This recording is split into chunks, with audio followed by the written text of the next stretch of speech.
Parce que j'ai toujours pensé que le monde de l'immobilier avait besoin de changement, avait besoin de mouvement. Et je trouve souvent qu'on est ancré dans des vieilles valeurs, dans des vieilles obligations. Et dans les faits, pour une réussite, c'est souvent 10 échecs. Et avec les années, ce que je me suis bâti au fur et à mesure du temps, c'est une confiance par le mérite et non pas par autre chose. Et je dis toujours, c'est les plus belles réussites parce que tu ne dois rien. Bienvenue dans les coulisses du 2e numéro de Rent Talk où se partagent les confidences et les innovations immobilières. Stéphane Scarella est en train de relire ses fiches pour accueillir notre 2e invité. Tadam! Le suspense est dense. Bref, toute l'équipe finit de se mettre en place et moi la voix, enfin Chris Mondet, je vais intervenir quelques fois pour participer à la conversation. Je vous en dis pas plus, générique, let's go!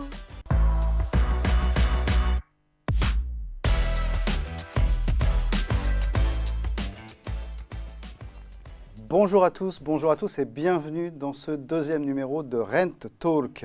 Un moment de conversation, un moment de confidence immobilière, un moment d'inspiration, en tout cas c'est ce que l'on souhaite. Je voulais, avant de démarrer cette émission, vous remercier pour vos nombreux messages suite à la première émission de Rent Talk avec Sandra Viricel. Vous avez été très nombreux à nous écrire, vous appréciez le format, ça nous encourage, alors merci beaucoup. Pour cette nouvelle émission, j'ai décidé d'inviter quelqu'un que je connaissais bien, que je côtoie dans cette industrie immobilière depuis très longtemps. Je pensais le connaître et finalement j'ai découvert en travaillant sur l'émission un autre Xavier Belvaux. Xavier Belvaux a accepté cette invitation. Merci beaucoup Xavier d'être là. Bonjour, merci de m'inviter. Mais c'est un plaisir. Alors il y a encore quelques personnes probablement dans cette industrie qui ne te connaissent pas ou qui pensent te connaître. Tu es le patron de WeInvest depuis quelques années. Tu reprends même la franchise, on peut le dire, France depuis le début de l'année. Et il y a encore plein de nouveautés, mais tu vas nous en parler tout à l'heure. Pour mieux te connaître, savoir qui tu es, on t'a préparé un petit portrait. Chris, à toi. Il était une fois un HLM de banlieue, une famille de 5 enfants avec beaucoup d'amour et aussi beaucoup de chaos. Un père parfois violent, une mère qui tient bon. Xavier est l'aîné, mais comprend à 15 ans qu'il faut partir pour s'en sortir. 3 jours dans la rue, direction Gare Saint-Lazare, sans plan. Puis, il lit une annonce dans un journal. Patrick Masbatin cherche un apprenti en alternance au service salle. Pourquoi pas tenter la restauration? Xavier appelle, rien à perdre. Patrick dit oui et tout bascule. Il enchaîne les diplômes de restauration et fait ses armes chez Baccarat. À 19 ans, il ne chôme pas. Rigueur, travail de nuit, exigence. L'excellence devient son moteur. À 20 ans, la vie le rattrape. Il perd son père, devient chef de famille et soutient ses frères et sœurs tout en travaillant. La charge est énorme, mais il tient bon. Mais une rencontre chez Baccarat ouvre une nouvelle voie. L'immobilier. Nouvelle passion, nouveau départ. Il gravit les échelons, broker, directeur de force de vente à 25 ans, puis directeur d'exploitation chez Orpi. Formation continue, droit des affaires le soir, il investit sur lui-même et ça paie. 3 chasseurs de tête s'intéressent à lui. Mais Xavier rêve d'aventure. En 2023, Jonathan Pham et Raphaël Mathieu, fondateurs de WeInvest Belgique, repèrent Xavier. Ça match entre eux. Et WeInvest France naît en 2024. 18 mois plus tard, 50 agences, 200 collaborateurs, 600 000 € de chiffre d'affaires moyen par agence en pleine crise. Preuve que la méthode Xavier fonctionne. Depuis janvier 2026, WeInvest France intègre le réseau de mandataires Bel Agent. Maintenant, il a 700 collaborateurs à ses côtés. Un parcours inspirant, une réussite construite à la persévérance. Alors Xavier, quel conseil donnerais-tu à ceux qui hésitent à se lancer? J'avais prévenu. Ça commence bien, c'est pas sympa. Si, c'est très sympa justement. On croit qu'on connaît Xavier Belvaux. On va découvrir le vrai Xavier, en tout cas j'espère. Est-ce que tu peux répondre du coup à cette question? Tu leur dis quoi à ceux qui hésitent à prendre le risque, à ceux qui hésitent à se lancer? En fait, ce que je peux dire, peu importe d'où tu viens en réalité, je crois que la vraie force qu'on doit avoir, c'est de se faire confiance. Ouais. Tout commence par là, c'est de se faire confiance, c'est de se donner un objectif clair et de ne pas se poser de questions, comme un grand sportif en réalité, commencer à s'entraîner, répéter toujours, et surtout ne pas écouter les autres. Pourquoi? Et surtout l'entourage proche. Parce que la réalité, c'est que l'entourage proche, par sécurité, par amour, par non-compréhension, te diront toujours « non, n'y va pas ». Recule, c'est pas ta voie, tu viens pas de là, c'est pas objectif, tu n'y arriveras pas. Donc voilà, donc la première chose qui est la plus importante, c'est celle-ci, se faire confiance. En tout cas, Xavier, tu as pris le risque d'être notre invité. On est ravis de t'accueillir et on t'a concocté quelques surprises. Mais en attendant, Stéphane, on attaque la secret sauce.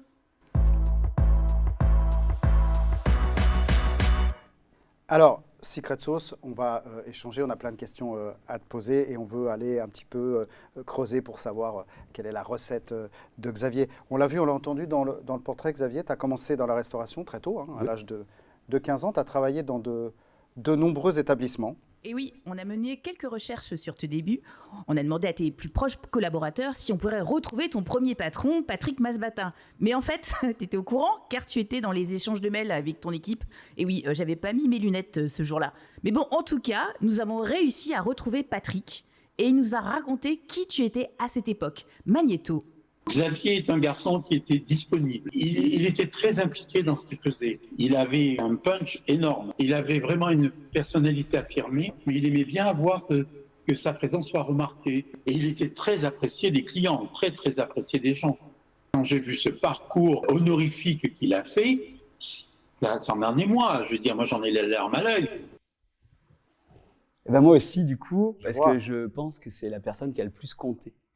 Voilà pour moi. Je lis l'émotion dans ton regard, Xavier. On est aussi là pour bien sûr. titiller ça. On a un vrai témoignage. Tu as gravi les échelons dans la restauration, dans cet univers-là. Et on verra que tu as dupliqué dans d'autres univers après. C'est un milieu d'excellence, un milieu qui est très rigoureux. Il y a une rigueur absolue. Et Patrick, avant de nous quitter, il avait une question à te poser. Ah, purée. Nous avons fait un parcours ensemble de peut-être 3-4 ans et nos rapports ont été les plus agréables qui soient. C'était dans la restauration. Et dis-moi aujourd'hui, quel souvenir tu as de tout cela et qu'est-ce que cela t'a apporté dans ton travail aujourd'hui, dans ton travail de leader, de patron d'une très grosse entreprise avec le nombre de personnes que tu as? Elle n'est pas simple la question. Oui et non, parce que tu sais, quand tu es jeune et que c'est difficile pour toi, tu cherches toujours un père de substitution, que tu le veuilles ou pas, dans le business, etc. Ou plusieurs. Ou plusieurs, en fonction des rencontres que tu fais, parce qu'on ne le dit jamais assez, mais la réussite aussi, ça passe par le réseau. Voilà. Et cette personne, donc Patrick, c'est quelqu'un qui m'a ouvert la porte sans me poser de questions, qui a été très difficile avec moi, voilà, très rigoureux. Je commençais à 7h30, 8h le matin, je terminais à minuit moins le quart. Je prenais le premier train pour venir des Mureaux et je rentrais par le dernier. Donc je dormais 4 heures par nuit. Et pour autant, chaque matin, j'avais le sourire, j'avais un but. Je me suis vu m'enfermer dans la cave pour goûter les arômes du vin, etc., etc., des journées entières, des heures entières. Et il n'était pas facile parce que pourtant, le travail n'était jamais assez bien. Et en réalité, il avait raison. Il avait raison. Pourquoi ? Parce que j'ai découvert qu'il m'avait donné une phrase. Un jour, il m'a dit « Tu verras, un jour, tu seras pire que moi ». À 21 ans, j'étais pire que lui. Tu as bien répondu à la question de Patrick. On l'embrasse et on remercie Patrick pour ce vraiment, témoignage Patrick, appelons-nous. Alors, on va parler un petit peu de résilience. Tu as cité un mot tout à l'heure, tu as parlé du réseau. Je sais que tu as un mantra, c'est les 3 R. Résilience, réseau et rupture. Est-ce que tu peux, et on va étayer un petit peu après, est-ce que tu peux déjà me dire pourquoi ces 3 R ? Parce que la résilience, tout simplement, c'est ce que je te dis. Si ce n'est pas le marché qui voudra te mettre à terre, c'est ton entourage ou c'est même tes confrères. En réalité, en permanence, quand tu allumes la télévision, tu vois sur les informations que des choses qui ne vont pas bien. Et dans les faits, pour une réussite, c'est souvent 10 échecs. Et si tu n'oses pas franchir ces étapes et aller vers ces réussites, tu n'avanceras pas. Donc la résilience, elle est hyper importante. C'est ce que je dis toujours pour un négociateur, en réalité. Ce n'est pas parce que tu as signé le compromis que tu as vendu. Tant que tes honoraires ne sont pas là, en réalité, c'est la résistance à l'échec. Parce qu'il peut se passer plein de choses. Et c'est comment tu rebondis quand justement il se passe quelque chose de très difficile pour faire en sorte d'y croire encore. Et pour moi, la résilience, elle est là. Parce qu'il ne faut jamais lâcher. Et parle-moi du réseau, c'est le deuxième R. Parce que sans réseau, tu fais rien. Tu as beau être le meilleur du monde, à un moment, déjà le réseau, il ne serait-ce que ça te permet par moment d'ouvrir un peu ton monde, de pouvoir en fait par opportunité, si tu es respectueux envers les autres, avoir la capacité de faire du business intelligemment. Et aujourd'hui, on a les réseaux sociaux. C'est exponentiel en termes de développement et tu peux toucher les gens bien plus facilement qu'il y a 25 ans en arrière. Il y a 25 ans, tu étais obligé de te présenter, aussi de montrer patte blanche, qu'on te fasse confiance, etc. Et c'était plus difficile. Mais quand elle était acquise, Elle était acquise. Et avec les années, ce que je me suis bâti au fur et à mesure du temps, c'est une confiance par le mérite et non pas par autre chose. Et je dis toujours, c'est les plus belles réussites parce que tu ne dois rien, en vrai. Et la rupture, parce que j'ai toujours pensé que le monde de l'immobilier avait besoin de changement, avait besoin de mouvement, avait besoin de nouvelle ère. Et je trouve souvent qu'on est ancré dans des vieilles valeurs, dans des vieilles obligations. Je prends des exemples tout bêtes dans la restauration. Si on n'avait pas eu des émissions avec Cyril Lignac, Top Chef, etc., on n'aurait pas fait évoluer le milieu de la cuisine et on n'aurait pas eu plus de femmes, plus de personnes différentes. Moins d'heures de travail, etc. Et on aurait eu moins d'appétence dans les banques. Si on n'avait pas bougé aujourd'hui, on n'aurait pas eu de banque en ligne, etc. Voilà. Et le réseau fait que c'est la rupture du modèle aussi. Bien sûr, c'est pas la banque, tu la choisis pas. Tu choisis pas une banque. Tu choisis une personne, un conseiller. Donc le réseau, il est hyper important. Voilà.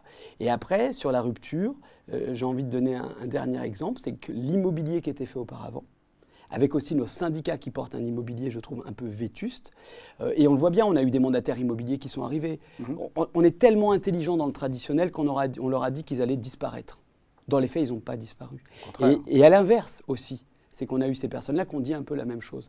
Alors qu'en réalité, aujourd'hui, le client final, mais il s'en moque totalement. Ce qui l'intéresse, c'est une relation, un réseau qui va pouvoir créer avec son conseiller, qui va s'occuper de lui et qui va l'accompagner sur un projet à 360. Donc j'ai envie de dire, voilà pourquoi j'ai le mot rupture, parce qu'on doit toujours être là au moment où on ne nous attend pas, pour faire en sorte de se battre, pour faire bouger notre profession. Je partage avec toi ces 3 R. J'y adhère en tout cas. Je vais te poser quelques questions qui sont toujours dans cette thématique-là, bien évidemment. Tu dis reculer, ce n'est pas une option. Donc c'est dans ta nature. Pardon. Il y a pourtant des moments où probablement tu as dû faire un pas de côté, si ce n'est un pas en arrière. Comment tu l'appréhendes ça ? Reculer, pour moi, il y a 2 façons de voir les choses. Tu as une montagne, tu dois la traverser coûte que coûte. Tu as le droit de faire une pause. Parce que cette pause va te permettre de revoir à 360 ton projet. Et au contraire, il le faut. Il n'y a rien de pire que quelqu'un qui se dit que tout est acquis. Donc en fait, tous les jours, tu dois remettre au moins une idée en perspective. Si toi, tu ne le fais pas, en tant que dirigeant, personne ne le fera à ta place. Donc dans les faits, tu n'as pas le choix, tu dois toujours être en éveil. Et c'est facile de reculer, c'est la facilité. Par contre, se poser, juste s'arrêter, souffler, reprendre une énergie et traverser différemment, eh bien ça, c'est être malin. Donc c'est pour ça que je dis toujours que reculer, ce n'est pas une option, parce que si toi tu recules, quelqu'un d'autre prendra cette place et avancera à ta place et réussira. On a vu dans le parcours tout à l'heure que tu t'étais fait tout seul, bien évidemment. Il y a des cours du soir, oui. Il y a un investissement énorme. Comment ça a façonné ton approche aujourd'hui du business et plus particulièrement du management ? Avant de parler du management, je crois que j'ai toujours eu une approche client. Parce que d'où je viens, quand tu bosses en 3 macarons Michelin ou que tu fais tes armes dans ce qu'on appelle la restauration ou l'hôtellerie haut de gamme, tu es vraiment dans le service, dans la notion de service. Tu apprends que le client, il est roi et il est même empereur.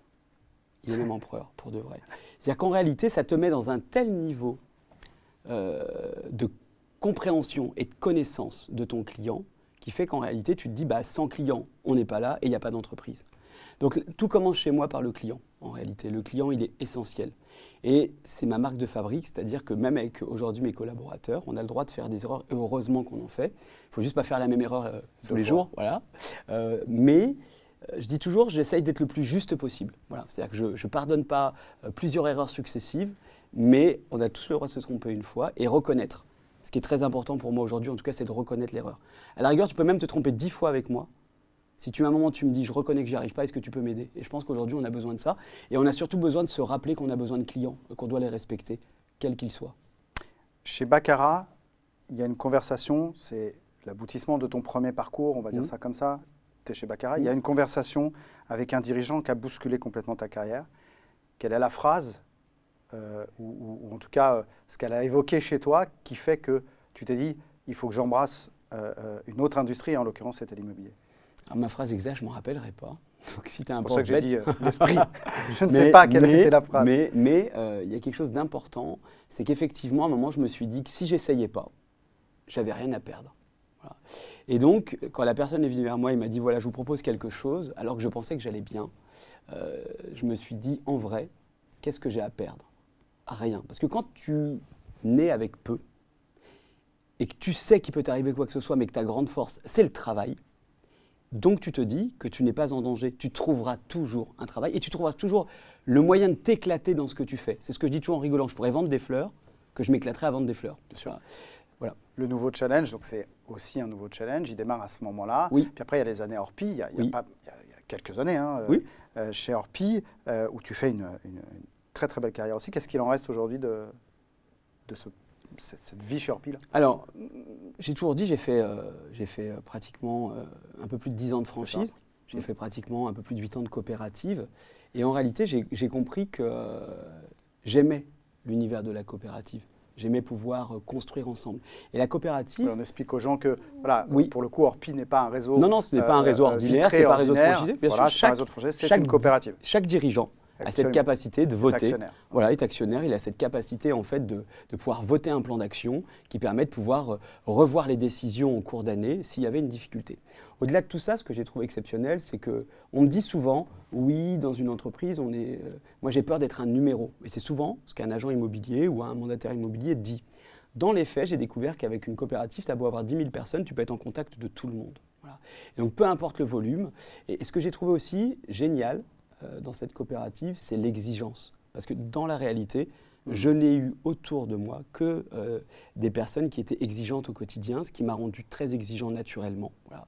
Et c'était quelque chose d'assez fort. Donc, je ne regrette absolument pas mes années à la coopérative. Au contraire, ça m'a fait grandir, ça m'a forgé. J'ai pris une dimension politique que je ne connaissais pas, que je ne maîtrisais pas, parce que j'avais aussi cette fougue que j'ai un peu moins, mais que j'ai toujours autant, je crois, qui m'a permis aussi de comprendre comment les rouages pouvaient fonctionner, en tout cas. Et voilà, j'ai fait un travail, j'ai été très investi, mais c'est une très belle entreprise. Travail à payer parce que justement, tu as eu 3 propositions de job de direction de différents réseaux, dont celle de WeInvest. Jonathan et Raphaël, qui sont les fondateurs Oui. de WeInvest, nos amis belges, ils sont donc venus te chercher. Comme ça, spontanément, on a envie de se dire, mais c'est quoi la rencontre et comment ils ont trouvé les mots pour t'arracher à la vie qui était la tienne chez Orpi. Qui était une belle vie. Et bien sûr. Et voilà, qu'est-ce qu'a fait Tilt en fait? Ce qu'a fait Tilt, c'est ce qu'a fait... C'est pas spontanément, c'est pas naturel si tu veux de l'extérieur. Non, je l'entends. Ce qu'a fait Tilt, c'est... je me suis tout simplement dit, dans ma carrière un peu fofolle, la seule chose que je n'avais pas fait, c'était construire un réseau de toutes pièces et implanter une marque de toutes pièces. Et je me suis dit, en vrai, ce n'est pas une question financière, c'est plus une question de challenge. Et la vie est un challenge pour moi. Et j'avais cette conviction que pour la première fois, mes rêves d'un immobilier plus coopératif, d'un immobilier différent, j'avais enfin pouvoir caresser l'espoir de faire cela. Donc avec tout a commencé. Une fibre entrepreneur néanmoins, oui, mais qu'on voit poindre quand même là. Mais dès le départ, je crois que j'ai fait en sorte que toutes les entreprises que je gérais soient un peu les miennes au fond. J'avais ce sentiment de me dire, on ne peut pas dépenser ce budget, on ne peut pas faire n'importe quoi, ce n'est pas notre argent, il nous est confié. On doit respecter cet argent qui nous est confié. Et dans les faits, maintenant, je le fais d'autant plus depuis quelques mois. Alors là... On va en reparler tout à l'heure. Maintenant que c'est le tien, on va en reparler tout à l'heure. Comme tu le sais, on a contacté Jonathan et Raphaël. Tu étais un peu au courant, hein, toujours avec ma gaffe dans les mails. En revanche, tu ne sais pas du tout ce qu'ils nous ont raconté sur toi. Magnéto. Jonathan Pham et Raphaël Mathieu, les fondateurs de WeInvest, nous ont raconté quelques anecdotes. Tout d'abord, Xavier, si on veut te recruter, il faut être très patient. Il a quand même réussi à annuler 2 fois 5 minutes avant l'entretien. Ce qui arrive rarement pour ce genre de poste et surtout quand la personne veut plaire en fait dans un premier temps. Et même pour la 3e visio, c'était toujours pas ça. Et après une demi-heure, il m'écoute pas. Je vois comment je parle, il m'écoute plus. Puis je me dis mais qu'est-ce qui se passe? Est-ce que tu es encore là? Puis il me fait je suis désolé, je vais devoir te laisser. Il m'appelle au comité de direction, donc en fait je te laisse. Salut. Bam, il ferme. Et là vraiment c'était le coup de grâce et j'ai même dit à John, en fait ce mec est top, mais il se fout de ma gueule, c'est pas possible. Bon, après, tu acceptes les entretiens originaux de Jonathan. Et moi, j'aime pas faire des meetings assis. J'ai regardé ses chaussures, j'ai dit, ça va marcher? Il me dit, ouais, pas de problème. Et donc, on est parti marcher dans le parc et c'est là qu'il y a eu un beau fit, quoi. Un bon fit, car tes qualités professionnelles marquent les esprits. Il a vraiment un côté stratège, dans le sens positif. Très spontané, déterminé, bosseur. On sent vraiment ce côté humain. Mais sinon, Xavier a bien des défauts, non? Ça va peut-être pas lui faire plaisir, il est beaucoup plus impulsif. Et des fois, il peut vriller en disant « Ah, mais en fait, on est avec toi, là ». Et oui, les garçons sont avec toi. D'ailleurs, ils ont 2 questions à te poser. est-ce que depuis le début de notre conversation, tu avais uniquement la tête en France ou alors tu avais une vision un peu plus grande que la Master Franchise France et voilà, peut-être un rôle sur l'Europe ou d'autres pays que la France? Est-ce que dans toutes les conversations qu'il y a eu avec Raphaël, tu as déjà pensé à le tuer? Mais ouais, je connais la réponse. Mais ça, c'est dégueulasse, c'est me jeter vraiment, c'est me jeter devant, quoi. Tu comprends pourquoi on s'amuse beaucoup en préparant Ouais. cette émission et que ce n'est pas un podcast ou une émission comme les autres. Mais je comprends pourquoi je les ai rejoints aussi quand j'entends ça. On va en discuter. Alors, en 18 mois, c'est quand même 50 agences, 200 collaborateurs. Je crois que c'est 600 millions d'euros de chiffre d'affaires. C'était une période qui n'était pas simple en plus, parce que le marché était quand même pas forcément avec le vent dans le dos à cette période-là. Il y a une recette, il y a une clé particulière quand tu plonges dans l'aventure? Non, il n'y a pas de recette. Il y a juste, j'arrive, je prends connaissance de leur modèle économique. Et concrètement, il a vraiment raison, Raphaël, parce qu'il a vraiment insisté. Et J'ai l'impression, le gars qui oui, c'est vrai. Et puis quand je suis entretiens, dans une entreprise, en réalité, pour de vrai, je suis tellement investi que ce n'était pas le sujet. Voilà. Et tant que je ne rencontre pas John et qu'on ne va pas marcher au parc, parce que c'est ça, on a été marcher dans un parc, et que là on discute et que je me suis dit, ce mec est dingue, mais je l'aime, il ne se passera rien, il ne s'est rien passé. Je veux dire, je me suis dit, non, je n'irai pas. Et puis après, effectivement, la perspective a été différente. Mais pour revenir sur ça, j'arrive au mois d'octobre, au mois de novembre, je me dis, mais en fait, ça ne peut pas fonctionner ce qu'ils veulent faire, il faut tout casser, il faut faire les choses différemment. Voilà. À partir de là, je me dis, on doit répondre à l'entrepreneur, mais non pas comme on le fait aujourd'hui avec des projets des contrats qui sont ficelés. On doit plutôt avoir la fluidité et la flexibilité de nous adapter à l'entrepreneur qui, lui, son projet peut évoluer en 3 ans. Il peut monter, mais il peut descendre. Donc voilà comment la chose s'est faite. Est-ce que j'ai eu envie de tuer Raphaël? Au moins 54 fois. Voilà. Mais John un peu aussi. on va le rappeler demain pour éclaircir un petit peu tout ça. Et on dira, John également, tu as raison. Depuis janvier 2026, depuis janvier 2026, pardon, tu es aux commandes, c'est donc toi le patron. Là, pour le coup, ça change la donne. Oui. L'enjeu n'est pas le même. Non. Là, tu l'as dit tout à l'heure, c'est ton argent. Qu'est-ce que ça change globalement? Ça change que la nuit, tu rêves de trésorerie. Ah ouais, quand même. D'accord. Ah bah d'accord. Que la nuit, D'accord. tu sais pas pourquoi, tu rêves d'argent. Ça m'arrivait jamais. Que tu te dis, je vais plus me faire plaisir pour des baskets, je vais aller chez Bata ou Eram pendant quelques temps. Mais on n'a pas de doute que ça va fonctionner. Le modèle, il est très innovant. C'est un modèle hybride. Alors là, pour le coup, c'est agence plus mandataire plus MLM. Oui. C'est très particulier comme Oui. concept. J'imagine que c'est ça aussi qui t'a séduit. Pourquoi finalement ça marcherait aujourd'hui et en quoi finalement personne ne l'avait fait avant, ce modèle un petit peu triptyque, quoi. Pourquoi ça marcherait? Je reviens sur le début de l'émission avec ce que tu m'as demandé, parce que je crois en moi, parce que je suis convaincu que c'est le sens de l'histoire. Ça, Et- c'est un vrai moteur déjà. Et parce que chaque dirigeant ou mandataire qui nous rejoint, je le contacte personnellement, j'y mets de ma personne, mais j'y mets la bonne chose, j'explique le concept, à quel point que quand on a fait le projet à partir du mois de février de la fusion avec BL Agent, j'avais échangé au mois d'octobre avec l'ensemble de mes dirigeants d'agence qui ont validé le projet avec moi en me disant oui, c'est une excellente idée, etc. Et qu'aujourd'hui, quand un agent immobilier rentre chez Winvest, il s'engage et il souhaite collaborer avec un mandataire immobilier. Mais ça a une double, pour que ça fonctionne ce triptyque, ça a aussi une obligation de notre côté, une exigence. C'est-à-dire que nos mandataires, tu dois faire en sorte de les former, de les accompagner. Et ce que je déplore souvent, c'est que dans notre milieu immobilier, c'est souvent un peu la course au volume. Et voilà, il faut un maximum de mandataires. Dans les faits, moi, ce que je trouve dommageable, c'est qu'un mandataire immobilier, c'est comme un chef d'entreprise. Il est indépendant. Il s'inscrit au registre des agents commerciaux à C'est sa l'ARSAC. propre entreprise. Il va au Pôle emploi, il investit sa femme, sa vie de famille, il met entre guillemets toutes ses économies dans le projet, il y croit, il le porte. Et concrètement, on a une responsabilité, nous, c'est de faire en sorte de lui donner un maximum de moyens pour qu'il réussisse et qu'il reste chez nous. Et ça, c'est mon prochain sujet, c'est de dire à un moment, on ne doit pas faire que du volume et être à la course au volume. Ce qui est intéressant plutôt, c'est de faire évoluer un réseau de mandataires qui gagne bien sa vie et qui devient réellement compétent pour travailler en adéquation et en équilibre avec des agents immobiliers. Tu sais que sur Rent, on a un ADN qui est très innovation, en un Bien mot. sûr. L'innovation chez Winvest, c'est le modèle, où elle est ailleurs. intelligence artificielle ou pas intelligence artificielle, on va en reparler dans l'émission, mais si tu dois décrire en un mot, finalement, quelle est l'innovation la plus importante de cette aventure? L'innovation, ce n'est pas forcément un outil pour moi. C'est pour ça que c'est aussi une rupture. question. Et Alors, pour moi, voilà. je pense que l'innovation chez Winvest, c'est la rupture immobilière D'accord. que je porte et qu'on porte collectivement avec l'ensemble de mes collaboratrices et de mes collaborateurs qui sont tous des passionnés de leur métier, qu'on porte collectivement en souhaitant un immobilier différent. Ça, c'est la première chose, une vraie communauté immobilière. J'ai compris que le collectif était un mot que Oui. tu cites souvent Oui. et qui fait partie intégrale de cette aventure, bien évidemment.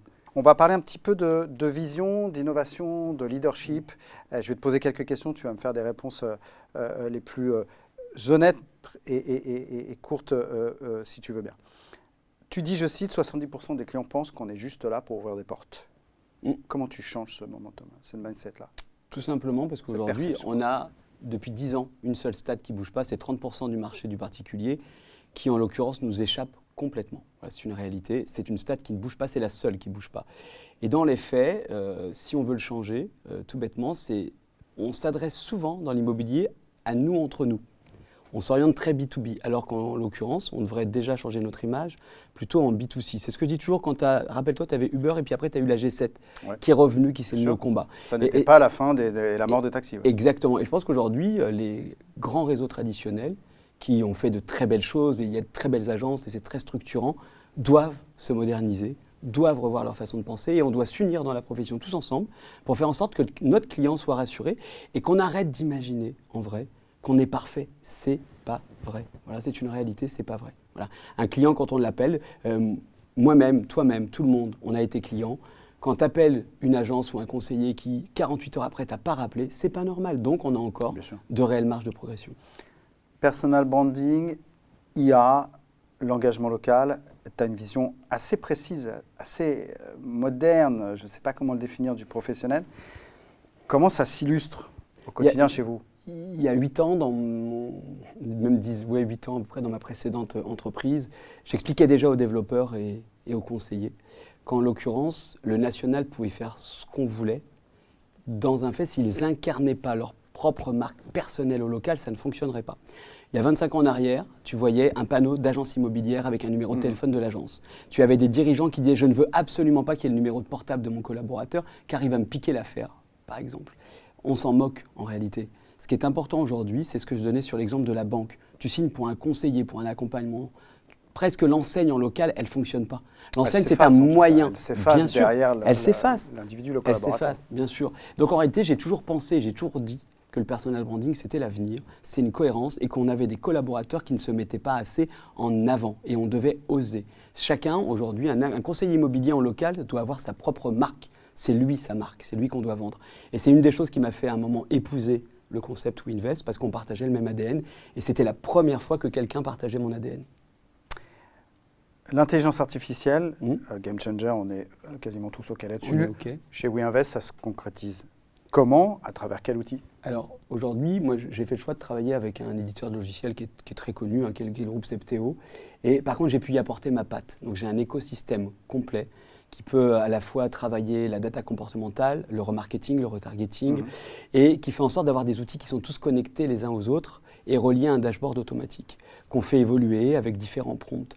Ça a une vertu, c'est qu'on n'a pas besoin de se connecter dans 10 000 endroits. Et ce qu'il ne faut pas oublier, c'est qu'un conseiller immobilier doit être sur le terrain pour développer son réseau.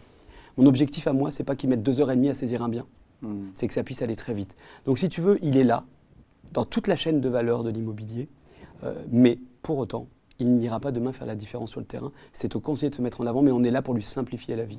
Tu dis que l'IA, c'est un one-stop shopping et que finalement, ça simplifie, ça fait gagner du temps. Et ce temps-là, eh bien, on le consacre à autre chose. Oui, c'est la réduction de la tâche chronophage. Tu crois, et c'est toi qui le dis, je cite, « Dans 5 ans, les portails immobiliers auront perdu 50% de leur influence ». C'est une réalité pour toi, c'est l'émergence des plateformes qui te fait dire ça, c'est ChatGPT, c'est Gemini. Alors, oui, il y a des choses qui se passent, bien évidemment. On a vu Zillow aux États-Unis, on a vu là, chez nous, l'application du Bon Coin sur ChatGPT. C'est quoi ta vision de l'histoire? Je te l'ai donné. Dans 5 ans, il y aura une modification. C'est-à-dire qu'aujourd'hui, le vrai combat... Mais c'est pour ça que tu l'expliques, pardon. Oui. C'est parce que les plateformes... Mais parce qu'en fait, c'est l'évolution naturelle. En réalité, aujourd'hui, on oublie souvent. On tape On tape sur les passerelles, sur certains sujets, etc. Dans les faits, on a nous-mêmes créé ce cercle qui n'est pas vertueux aujourd'hui. On a fait des tests. Les agents immobiliers traditionnels se sont concertés, ont créé une plateforme, ont créé leur propre portail immobilier, on le sait bien. Ici, ouais. C'était bien ici. Ouais. Il leur a fallu plus de 10 ans pour que ça soit cohérent, rentable et pas visible sur toute la France. Donc en réalité, les 2 leaders aujourd'hui, ou les 4 leaders, on en a besoin. Voilà, il ne faut pas se dire de bêtises. Par contre, c'est plutôt nous qui n'avons pas épousé assez vite l'IA, les nouvelles méthodes. Aujourd'hui, je pense que dans 5 ans, et même avant, parce que ça a déjà commencé, on achètera du lead. Je pense que IA, Anthropic, Claude, etc. feront en sorte de développer notre business différemment. Et enfin, je pense qu'au fur et à mesure du temps, les recommandations et le local influeront de telle manière qu'on aura aussi une entrée de lead beaucoup plus naturelle parce qu'on a tout pour travailler différemment. Et c'est que juste à présent, on se plaignait de quelque chose, mais on ne voulait pas ouvrir nos œillères ou nos chakras. Et c'est vrai que je lisais hier, je crois, que ChatGPT était la 5e audience des sites en France. C'est dire, c'est QFD, c'est l'usage que font les Français qui sont porteurs d'un projet immobilier aujourd'hui, passe de plus en plus par ces plateformes aussi. Mais alors, dernier point, parce que je ne veux pas prendre beaucoup de temps sur ce sujet, mais il est important quand même. Ouais. Après, je rappellerai aussi quelque chose, c'est la formation et c'est le point de méthode. C'est-à-dire qu'à un moment, le problème, quand tu viens, souvent, tes clients, tu vas voir un conseiller, il a 4-5 biens à te présenter, il te les présente, il s'arrête là. Dans les faits, ton client, tu l'oublies. Et je pense qu'aujourd'hui, il y a des sociétés comme Advisor, comme Opinion System, etc., qui font, et d'autres, qui font de l'IA pour aller rechercher les leads, comprendre, etc. Exact. Et en fait, le vrai problème qu'on a en France, c'est qu'on n'a pas de vrai CRM. On n'a pas, moi je travaille avec PubDrive, par exemple, qui est un vrai CRM, ou Hotspot. Et je pense qu'en réalité, il y a une vraie formation à donner aux conseillers immobiliers, comme on le fait dans plein d'entreprises en France, au sales, c'est de leur dire à un moment, voilà, votre base de données, c'est votre richesse, les gars. Si vous voulez faire si vous voulez faire du Monoprix, il ne faut pas faire du Lidl. Même si Lidl, c'est très bien. Si tu veux un rayonnage Monoprix, eh ben, il faut te bouger. Et je pense qu'aujourd'hui, ça passera aussi par ça. Alors avec tout ça, on se projette un tout petit peu. Finalement, aujourd'hui, WeInvest a intégré encore avec BL Event sous 700 en tout, avec BL Agent, c'est 400 mandataires et on est 700 conseillers sur toute la France. Un peu plus maintenant, là, en quelques... Ce qu'on regardait. La trajectoire, elle est posée. Évidemment que toi, c'est toi qui la dessines, donc tu la connais. Dans 5 ans, ça veut dire quoi? Et on en est où? Alors, il y a 2 façons de répondre les choses. Il y a, naturellement, je pourrais dire, j'aimerais avoir 1000 conseillers mandataires. Je ne suis pas sûr. Tu as dit tout à l'heure, si j'ai bien retenu, que ce n'était pas une course au volume. Non, mais 1000 conseillers, 200 points de vente. Dans les faits, j'ai plutôt raisonné intelligemment. Grâce à l'intégration de BL Agent, aujourd'hui, en moins de 2 ans, on fait partie du 10-12e réseau immobilier, alors qu'il y a encore 1 an et demi, on n'était même pas connu. Et dans les faits, je me dis que dans les 5-6 ans, j'aimerais faire partie du top 8 des réseaux immobiliers en France. On te le souhaite, Xavier, d'être dans le top 8. Merci pour toutes ces confidences. Passons maintenant à notre rubrique Dans la peau 2. Le principe est simple, derrière chaque lettre du mot Rentalk se trouve une personnalité. Xavier, tu vas devoir choisir une lettre et tu vas te mettre dans la peau de chaque individu. Alors place au casting.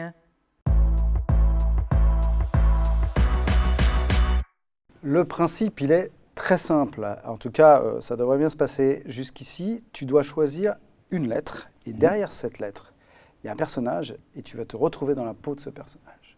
Allez, première lettre, Xavier. Un E. Un E. Ah, Simone Veil. Simone Veil, donc tout le monde connaît évidemment Simone Veil, la survivante d'Auschwitz, la ministre de la Santé, la combattante infatigable pour le droit des femmes, avec notamment le droit à l'IVG en 1974. Tu es dans la peau de Simone Veil. Quelle cause tu défendrais, toi, Xavier, aujourd'hui?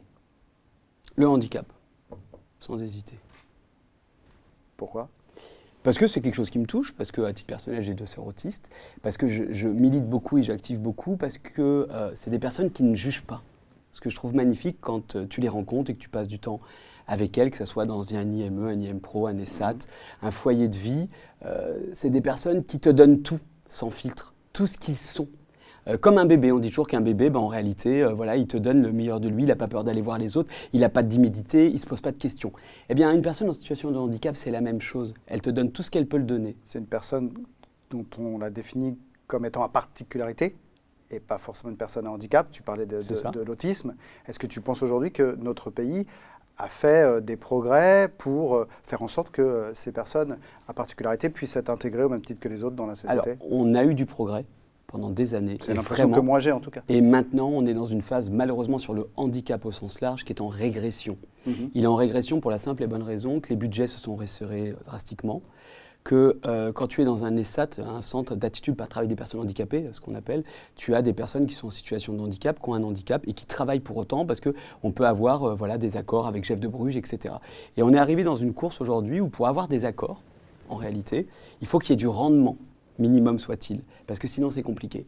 Et malheureusement, les personnes qui ont des handicaps lourds comme la trisomie, handicap moteur, handicap physique, n'ont pas toujours la réactivité ou la dextérité, parce qu'il faut beaucoup de patience aussi, pour aller assez vite. Donc maintenant, on a ouvert les choses dans un handicap plus psychique. Ce qui est plus compliqué, c'est le mélange des genres.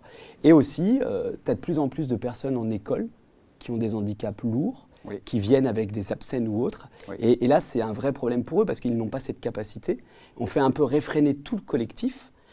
Et ça pose de vraies difficultés parce qu'effectivement, on ne construit plus d'instituts médico-éducatifs. Et ça sera un vrai problème. Et je pense que la régression, elle est là et le combat qu'on doit mener est là. Et c'est marrant que ça soit cette personne. J'ai toujours trouvé que c'était une femme admirable qui ne mâchait pas ses mots et qui ne lâchait pas ses combats.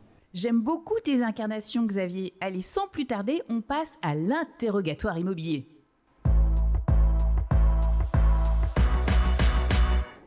Bienvenue au 36 quai des Orfèvres. Xavier Belvaux, vous êtes placé en garde à vue. L'interrogatoire immobilier, je vais vous poser des questions. Jurez-vous de dire toute la vérité et rien que la vérité.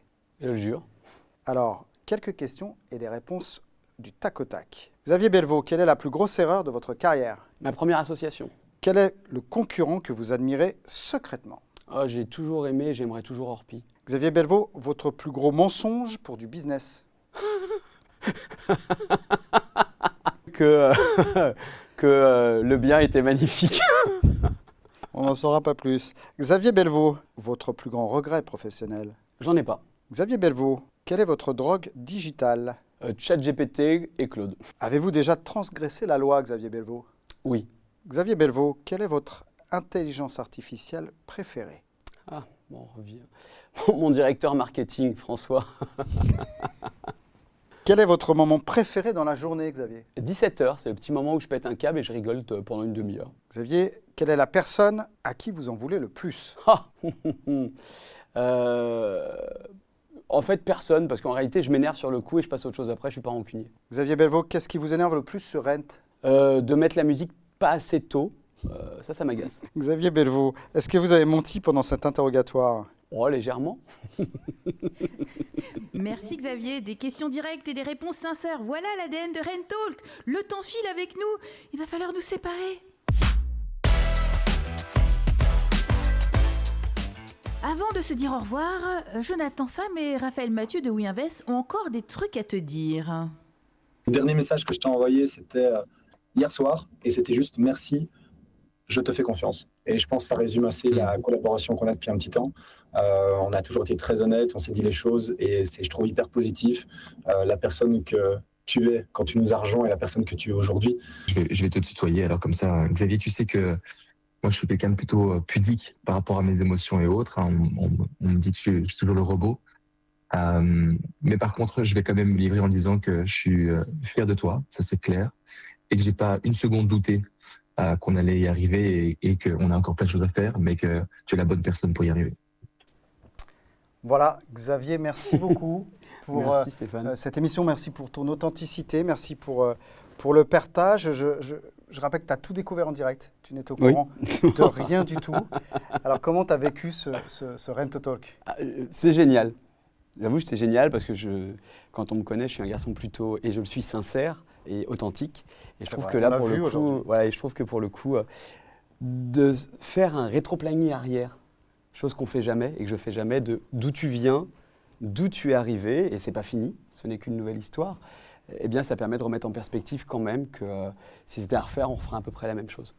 Bah, c'est super. En tout cas, nous, on était ravis de te recevoir. Et pour te remercier, on ne pouvait pas te laisser partir sans t'offrir un petit cadeau, alors qui va mêler les deux passions. Et c'est la dernière chose que je dévoilerai au grand public, je te le promets. Oui, parce qu'après, il commence à y avoir des choses un peu compliquées. Les deux passions que sont donc, évidemment, l'immobilier et le vin.